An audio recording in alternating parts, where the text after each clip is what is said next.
Di malam hari dengan terang rembulan, si kurir indigo ini sedang tertidur lelap dan ia pun bermimpi sedang pesta minum sama linglong dan hantu cewek. Di dalam mimpinya kedua cewek itu sangat bermanja sama si kurir ini. Bahkan mimpi indah itu berlanjut saat linglong akan menyuapi minuman lewat mulutnya si kurir ini. Tapi tiba-tiba ada suara keributan di luar yang membuat mimpi itu buyar dan si kurir indigo pun terbangun.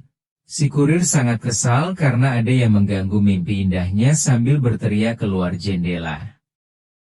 Tapi ia melihat seseorang sedang diserang oleh roh jahat. Orang ini bisa merasakan kekuatan dari si kurir dan melompat ke arah jendela rumah si kurir dan masuk ke kamarnya. Dan tentu saja roh jahat pun sudah ada di belakang si kurir. Lalu tanpa basa-basi si kurir pun mengeluarkan mantra dan melenyapkan si roh jahat tersebut. Orang misterius itu pun terkejut dengan kekuatan si kurir. Si kurir pun menanyakan keadaannya dan dia berterima kasih karena telah menyelamatkannya. Si kurir menyangka dia juga pengusir hantu dilihat dari setelan bajunya. Lalu ia pun berkata bahwa kekuatan si kurir sudah berada di level Earth Immortal yang setara dengan gurunya. Es kurir pun tidak paham dengan yang dimaksud sama orang tersebut. Lalu dia pun menjelaskan tingkatan Taois atau pengusir hantu dari yang terendah sampai yang paling tinggi. Lalu si kurir bertanya dari manakah sekte dirimu? Dan dia menjawab dari sekte Tianyi dan ia bernama Eva Sui. Si kurir terheran kenapa ia lari terbirit-birit padahal murid dari sebuah sekte. Sui menceritakan hal yang agak memalukan bahwa ia sebenarnya diperintah untuk mengawal 8 hantu pemakan api ke gunung bagian dalam sekte Tianyi. Tapi ia disergap saat di perjalanan. Kalau aku tidak lari mungkin aku sudah mati. Dan Sui pun teringat hantu yang dikawalnya hilang. Jika gurunya tahu ia akan dihukum cambuk. Sui pun memandang si kurir. Lalu meminta ia untuk membantunya mencari mayat-mayat tersebut. Sui pun memelas kepada si kurir karena mereka sesama pengusir hantu dan jika para hantu itu memasuki kota akan mengerikan. Si kurir pun setuju akan jadi bencana dan ia akan membantunya. Lalu koin kaisar dikeluarkan dan mulai merapalkan mantra pelacakan. Sukma si kurir pun tiba di suatu tempat yang tidak asing. Dan para hantu pemakan api sudah mengepungnya di sekeliling. Tiba-tiba para hantu itu menyerang si kurir dari segala penjuru. Dan si kurir pun terkena serangan itu dan tersadar lalu Sui pun sangat terkejut karena mantra pelacak semacam ini jarang ada di sekte kami tapi kau bisa menggunakannya dengan lihai. Lalu si kurir pun bertanya apa kau sedang diincar? Si kurir baru saja melacak 8 hantu pemakan api mereka ada di domain sihir dan sedang dikendalikan seseorang. Sui berkata dia tidak punya musuh apapun. Tapi dia teringat sekte Tianxia selalu memusuhi sekte kami. Sekte ini mereka punya reputasi mengerikan dalam pekerjaan kotor. Mereka pembunuh yang kejam dan ahli mengendalikan mayat. Kalau mereka pelakunya banyak orang yang bisa terseret dalam masalah ini. Si kurir pun berkata sebagai anggota dari sekte yang sama kita punya tanggung jawab menyelesaikan masalah ini. Si kurir mengajak Sui ke tempat hantu pemakan api berada. Sui berterima kasih dengan bantuannya. Tidak lama mereka pun sudah sampai di tempat yang dimaksud.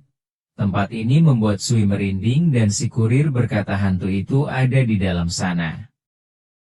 Mereka pun masuk ke sebuah ruangan dan terlihat ada beberapa guci dengan segel mantra.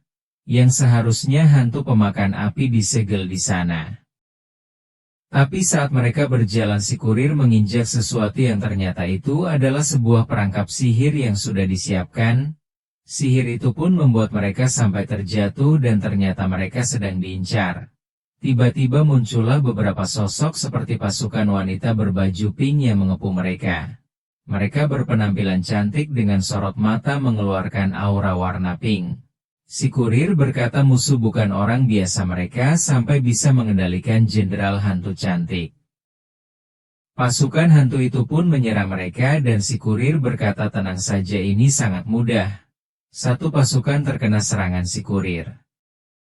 Mereka pun menyerang secara bersama-sama lalu si kurir pun mengeluarkan pedang miliknya lalu menyerang mereka tapi mereka tersenyum karena sudah memasang perangkap di sekitar si kurir. Dengan gerak refleks cepat si kurir pun menghindari serangan itu tapi sayang kakinya terkena sedikit terluka. Si Sui pun khawatir tapi si kurir bilang tidak apa-apa tergores. Para hantu ini menyerang dari posisi yang berlawanan lalu Sui mengingat kalau informasi Qian Kun milik sekte Tianxia. Dengan penjelasan dari Sui, si kurir pun Sui mengaktifkan mantra yang dipusatkan ke mata yang bertujuan mencari kelemahan dari formasi mereka. Dan itu pun berhasil si kurir menemukan sosok yang aslinya ia pun memegang sosok itu dan mulai menyedot auranya lalu sosok hantu itu pun berteriak kesakitan.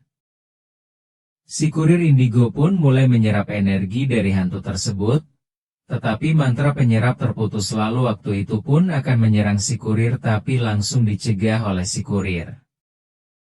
Dia pun menggenggam tangannya kembali karena jaraknya terlalu jauh untuk menyerap jadi harus diperpendek.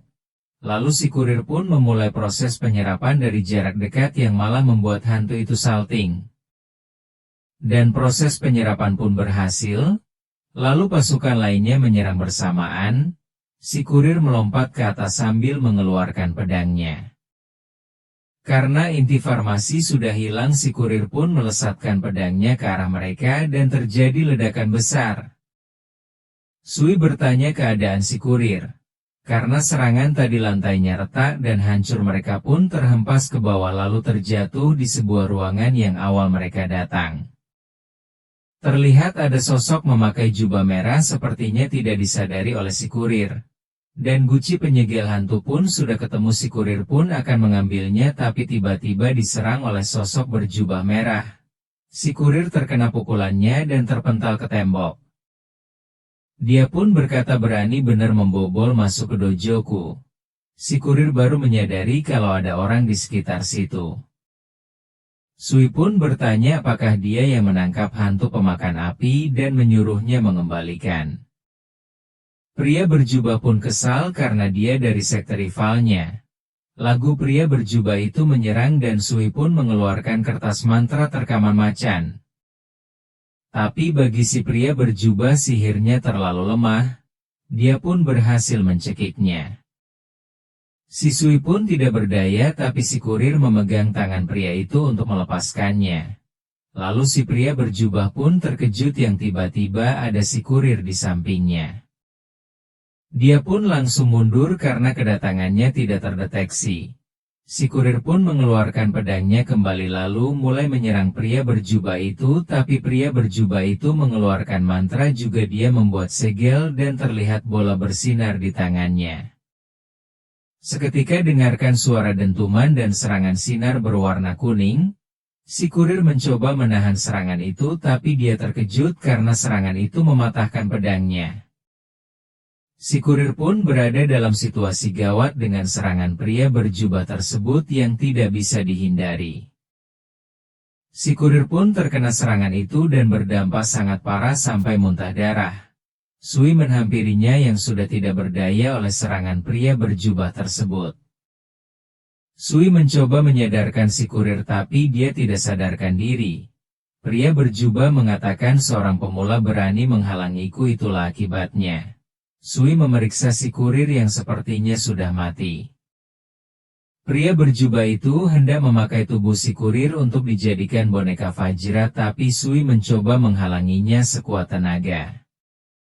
Dan Sui pun terkena pukulan dari pria berjubah tersebut, dan terluka tidak berdaya oleh serangannya. Si pria berjubah berkata ini adalah tubuh yang langka dalam 1000 tahun sambil memanggil guci penyegel, dan meletakkannya di dekat si kurir.